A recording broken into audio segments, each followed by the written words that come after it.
என் சூசன்னாவை சுகப்படுத்தும் என்றான்.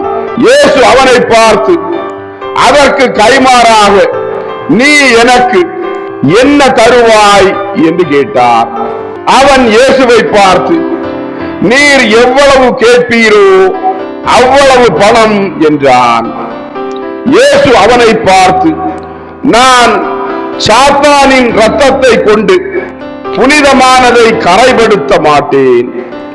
உன்னுடைய உள்ளம் எனக்கு என்ன தரும் என்று அதனிடம் கேட்கிறேன் என்றார். அவன் இயேசுவை பார்த்து, நீர் விரும்பினால் என்னையே தருவேன் என்றான். இயேசு அவனை பார்த்து, ஒரு பெரிய தியாகத்தை வார்த்தையில் சொல்லாமல் உன்னிடம் நான் கேட்டால் என்ன செய்வாய் என்று கேட்டார்.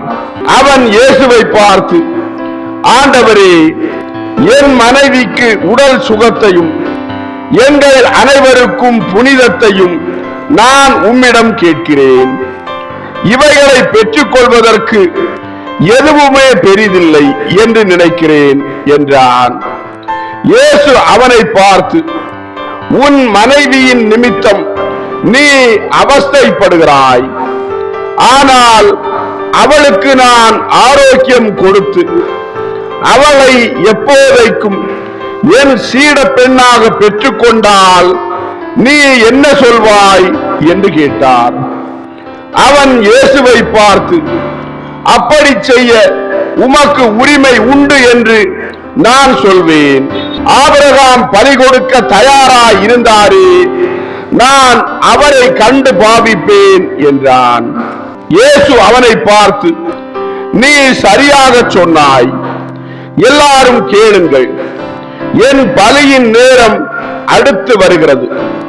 சமுத்திரத்தை நோக்கி இடைவிடாமல் ஓடும் தண்ணீரை போல் அது வேகமாக ஓடுகிறது. நான் செய்ய வேண்டியதை செய்து முடிக்க வேண்டும். என்னுடைய அலுவல் தளத்தின் எவ்வளவோ பகுதிகளை மனித கடினம் தடை செய்கிறது.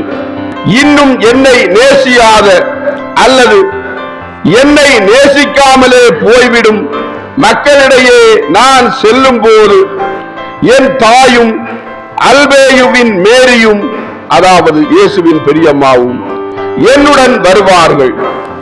அப்படி தடை செய்யப்பட்ட தலங்களில் போதகருக்கு பெண்கள் உதவியாக இருக்க முடியும் என்று என் ஞானம் அறிந்திருக்கிறது.